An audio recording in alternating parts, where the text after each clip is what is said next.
Good evening. Hi everyone. I'm Tanja from Tanja Kraus Horsemanship, and you are listening to and watching our Wednesday night live show. I'm looking forward to sharing tonight's show with you. It was a suggestion that came through recently in regards to building new relationships with our horses.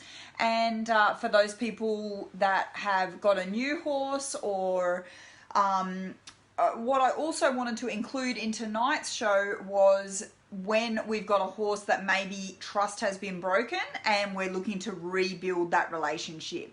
Most of the things that we can do are very similar in overlapping.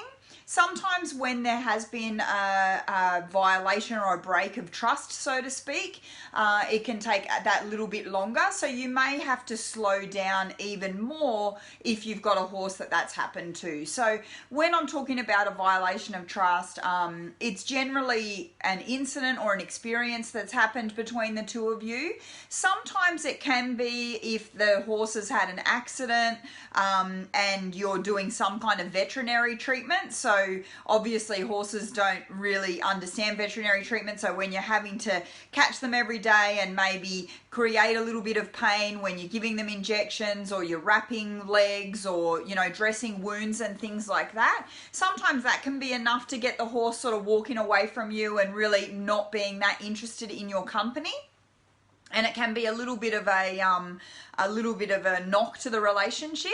And then you've got other things like maybe if there's been a fall or an accident, out on the trail or something like that, or even in the arena.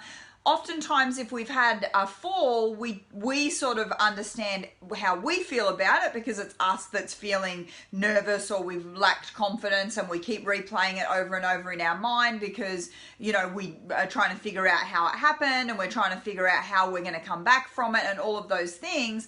And while our horses aren't in the paddock, wondering what happened or, trying to process it or anything like that, all that our horse is thinking is that there was a negative experience and something that they didn't really like. So maybe they did get a little bit scared. Quite often an accident can scare your horse as much as it scares you, and again, that's something that we don't really consider. So tonight we're going to talk about building relationships, whether you're trying to build a relationship with a new horse or whether you're trying to take some steps to maybe rebuild something that's, a relationship, or maybe you're just bringing a horse back into work after it's been turned out for a few months and you're just wanting to get off onto the right foot. So the first thing that I wanted to talk about was taking the time to get to know each other.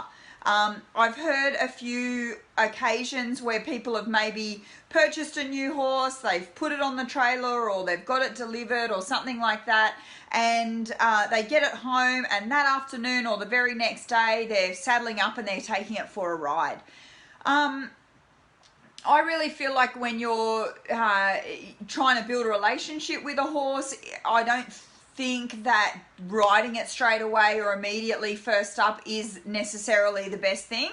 And I have certainly heard of incidences where people have actually got themselves into trouble and the horse has reacted quite negatively to being ridden straight away. Sometimes they might be sore from the transport. Sometimes they're simply in unfamiliar territory and they don't know how to react. Sometimes, they may have had one owner for a significant amount of times and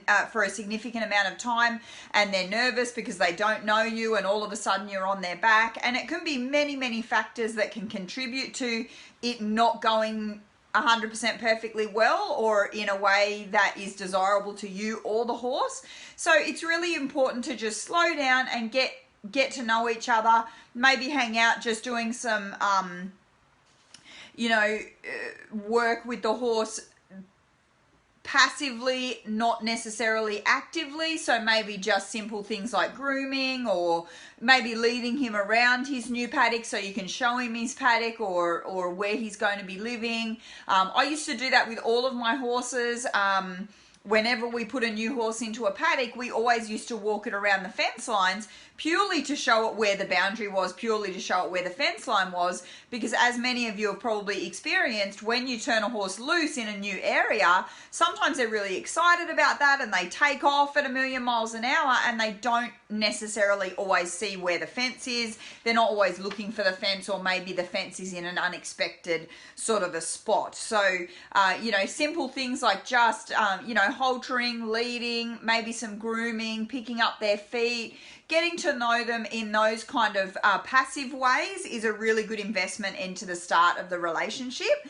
And then you can start to move on to more active things like actually doing some groundwork or some in-hand work with the horse, slowly building up to, saddling and riding and things like that.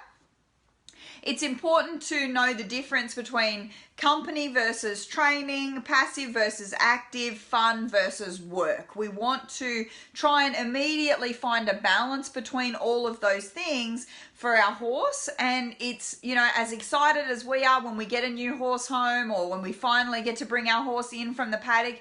I've got a little filly there that I got at the beginning of this year, and she's been turned out for, basically the last 6 months. She's just been turned out in the herd and sort of getting used to our horses and getting used to the paddock. And she did actually have a little bit of an issue. She ran into a fence or something, so she was brought in for about 10 days while I treated that, and then she was turned back out again, and now I've just brought her back in view of just doing some more handling. And I'm very aware that we were a new relationship to start with, and now she's been turned out for 6 months, so everything's really new to her again. So we're taking it nice and slow, and as excited as I am to bring her in, and I want to get stuck in and I want to start riding her, it's not all about me. It's not all about my enjoyment. It's about building that relationship so she looks forward to our interactions just as much as I do. So take time in getting to know each other.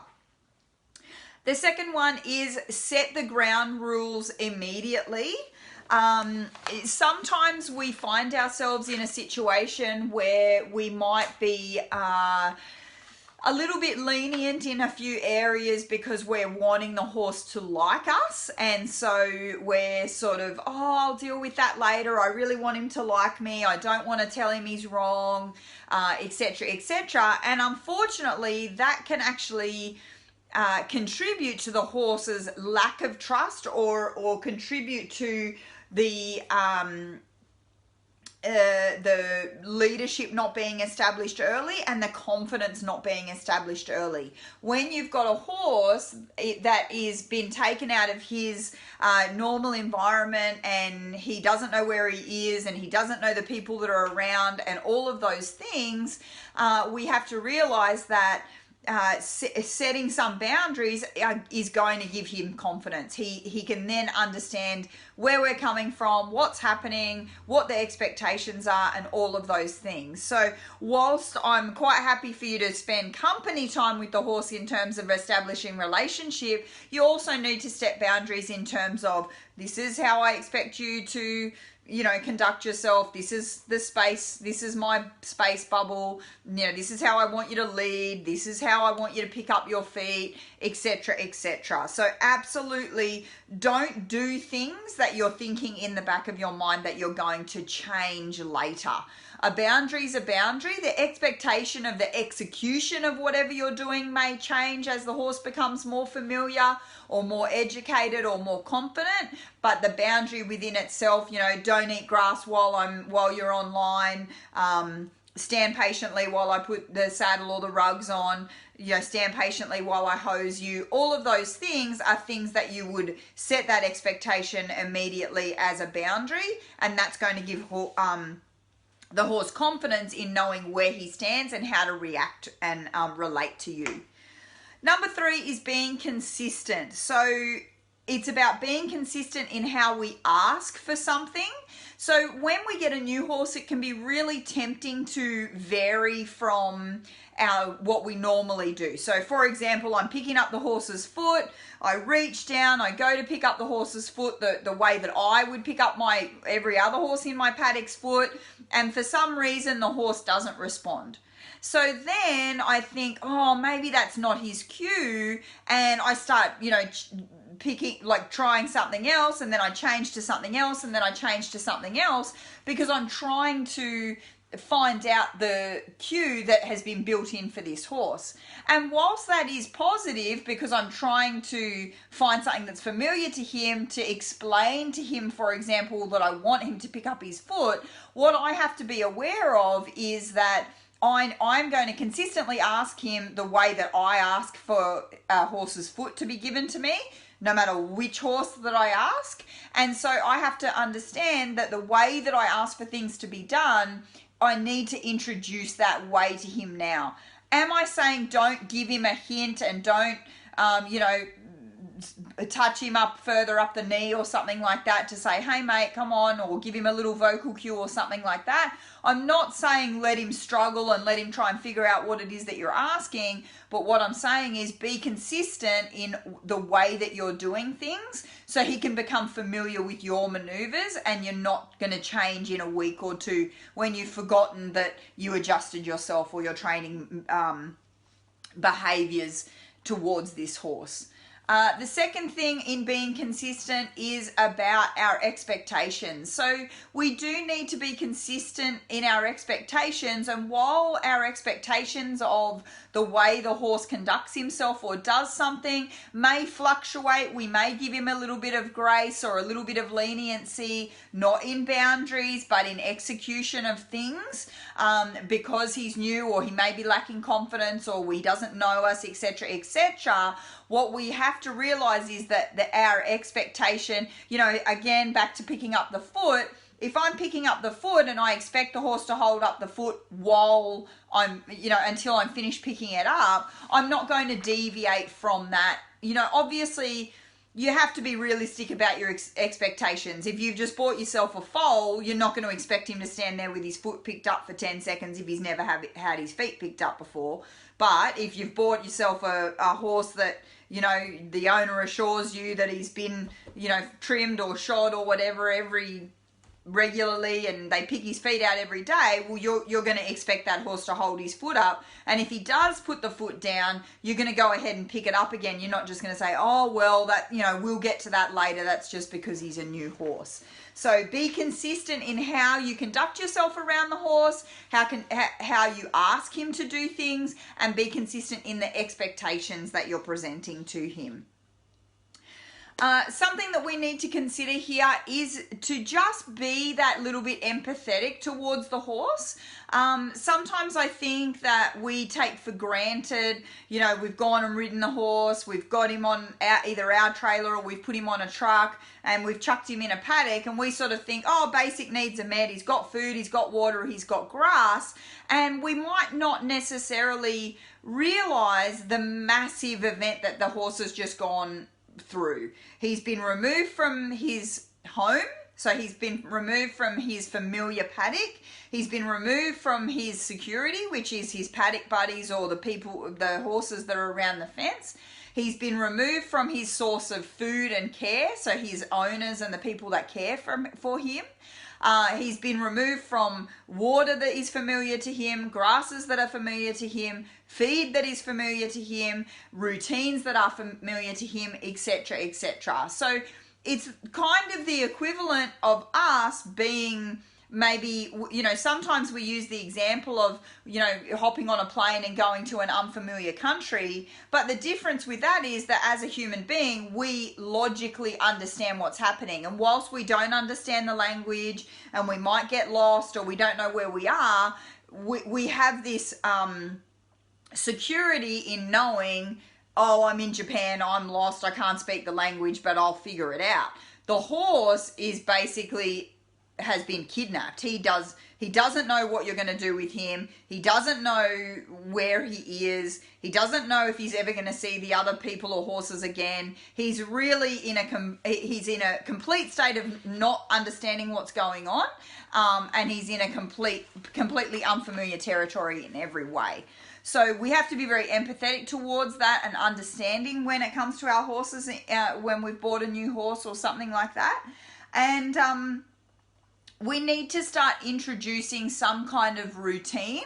I've written an article on this subject before where I have explained, my horses don't really have a routine. I'm in and out all the time. I travel a lot. We travel a lot. Sometimes they come with me. Sometimes they don't. Sometimes they don't see me for a month.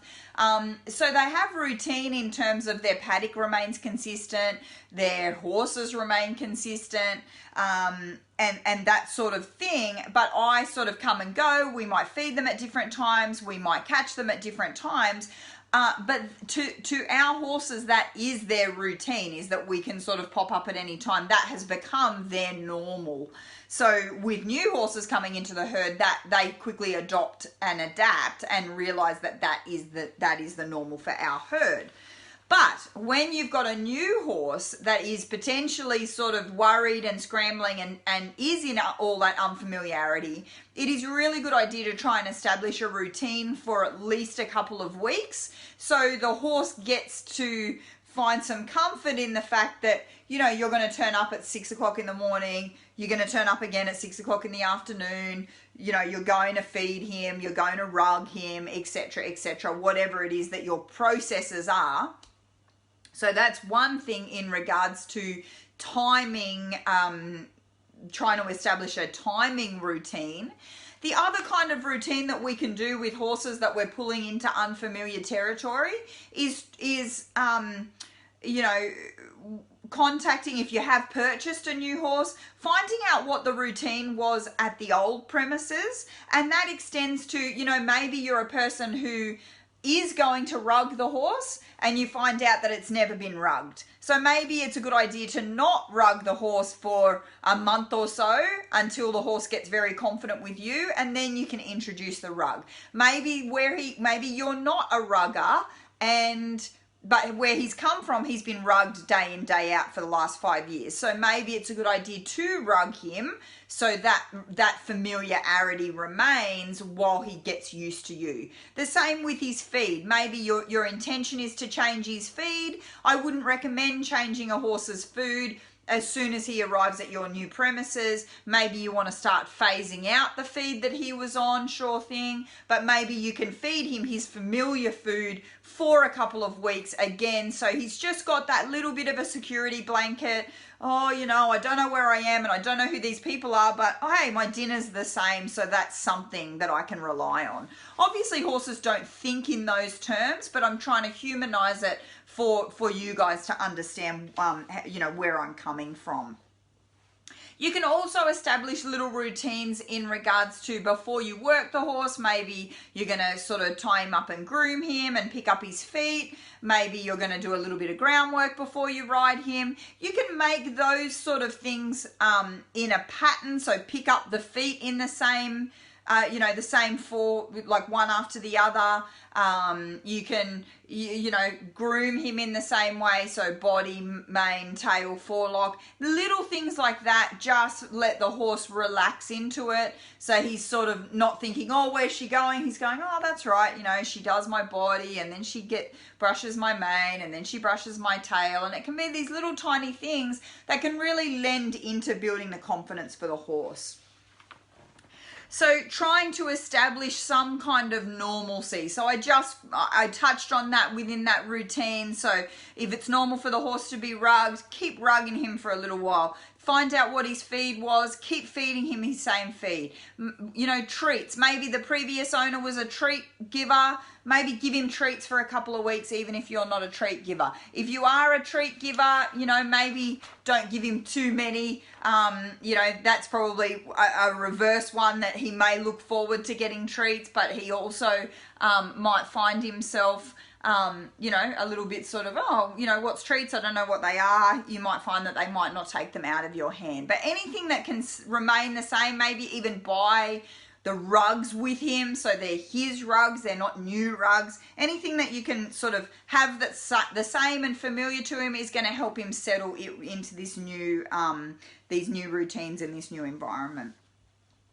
So we need to establish patience. Remember that, again, you know what is going on. He doesn't know what is going on. He doesn't know how long he's with you for. He doesn't know any of those things. So, you know, when I used to take in colts and young horses for starting and restarting and training and things like that, I always used to immediately have as much routine as I possibly could, which is pretty easy when you're doing colt starting, because you're normally going and, you know, feeding them all out at the same time and de-rugging them at the same time, and then you're going out with hay, you know, mid-morning. So we were kind of feeding 5 times a day to make sure that the feeds were nice and spread out, and you might not have the time to be able to do that. But another benefit to spreading out those feeds was that the horse kept seeing me. So, you know, instead of giving them a hard feed and a biscuit of hay at 7 in the morning, they would see me with their hard feed at 7, and then they'd see me with a biscuit of hay at 9:30, and then we might do some work at 11, and then they'd get another biscuit of hay at lunchtime, and then they might get their hard feed at 4 o'clock, and then they'd get a final night feed. So between sort of, you know, 6 a.m. and 9 p.m, those horses, I'd do a final night check as well. So those horses would get to see me maybe 4, 5, 6, 7 times a day, in their paddock, and then 4, 5, 6, 7 times a day, you know, getting the neighboring horse and dealing with the neighboring horse. So they got used to me pretty quickly, and that made the progression into, you know, working with them and training them for under saddle work very, very rapid. Build trust over time on the small things. So this is one of the big things in regards to this.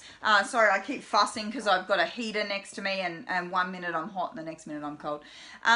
So the little things count. Again, it's not about you. You know, it's exciting. We've got this new horse and we think, my friends are going to the beach next weekend. I want to take my new horse to the beach. And you throw him into this confrontational, you know, big new environment. Maybe he's never been to the beach before, and now he doesn't know you, and he doesn't know these new horses, and he doesn't know what the beach is, etc., etc. So just take it slow.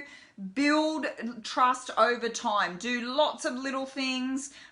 Let the horse see you and you know, hear your voice and see your presence. Maybe you want to keep them in a smaller area. You know, I know I brought my girl in and I'm keeping her in a smaller kind of paddock for the first couple of days. And, you know, even today picking up the manure, she's seeing me in the paddock, you know, 2 or 3 times picking up manure. I'm going in there and checking the water and giving him a little rub and walking away. And then I'm catching her and giving her a groom and then letting her go. And then I catch her again and maybe lead her around and then let her go again. So it's all these little tiny moments, these little tiny 5 minutes here, 10 minutes there, 3 minutes here, that are making the horse become very familiar with me very quickly, which I believe is way more powerful than spending 1 hour with the horse within a 24-hour period. I know that some of you are not going to be able to do anything other than that if the horses are gisted away from you or on boarding or something like that. But the more time that you can spend and the more frequently you can sort of interact and then go away and then interact and then go away, that's really going to be a fast track way of building that familiarity and doing the things that we spoke about, setting some boundaries. With those little 5-minute interactions, you can say, oh no, you know, don't rub on me, or it'll come organically, it will just happen. Whereas if you spend an hour with the horse, sure, you might progress from, you know, catching the horse, brushing the horse, doing a bit of groundwork, and then, you know, maybe putting a saddle on or fitting rugs or whatever it is. But, you know, that 1 hour is going to build, whereas lots of little sessions are going to give you lots of little opportunities to have dialogue and have conversation. And relationship is all about conversation. The more conversations that you can have, of quality. And quality, again, doesn't have to be training. It can be these little interactions, you know, me just walking around with the manure fork and the wheelbarrow today, you know, those, I've got 2 of them in, and they were both a little bit sort of, you know, nervous and worried. And, you know, these horses know me and they know the area, but they've been turned loose on 40 acres for 6 months. So they're pretty feral. The horses down the paddock are calling out to them. So they're like, oh, you know, you're calling out to us, we're calling out to you. And so there's that level of stress. And so you can, I'm helping these horses overcome that stress by being that familiar sort of person that's just coming in. Oh, she's not touching us, but she's, you know, picking up our manure. Oh, she is touching us. Oh, but now she's walking away. Oh, here she comes again. There's some water. Oh, here she comes again. There's some hay. Oh, now she's catching us. Da, da, da, da. You know, I'm fortunate that I've got the opportunity while I'm home for the next few days to be able to do that. But, you know, I heard those horses sort of calling out. They were really kind of bothered about 1 o'clock this morning. And I just got up and went outside and went into the paddock and sort of went, hey guys, you know, you're all right. I'm here. We're all good. And I just sort of calmed them a little bit and then left. And I think that's, you know, huge to building the relationship, and it's a really big investment. No, today they're much calmer. They're still calling out a little bit. I mean, they're horses and they're away from their herd, but if I can offer some kind of security for them, or some kind of like, oh, here she, you know, here comes mum. Like I say, they, you know, they do know me, so they're more going through separation thing. But I have to build that trust with them. I have to be consistent and say, hey, I'm here. You're okay. You're fine. So anyway, I hope that helped. I hope you enjoyed tonight's Wednesday Night Live, or for those of you listening on the podcast, I hope you enjoyed today's episode. And if anyone wants to hear me talk about a particular topic, please go ahead and send it in via any way that you can contact me. And I look forward to talking to you all next week for our Wednesday Night Live. It is every Wednesday at 7 p.m. Australian Eastern Standard Time on the Facebook page, and all the links to the new podcast, which you've just heard me mention, and obviously those listening on the podcast, it'll be launched next week. So I'm really excited to share that with you guys. So thank you so much for watching or listening, and I look forward to talking to you all soon. Good night. Have a great week with your horses.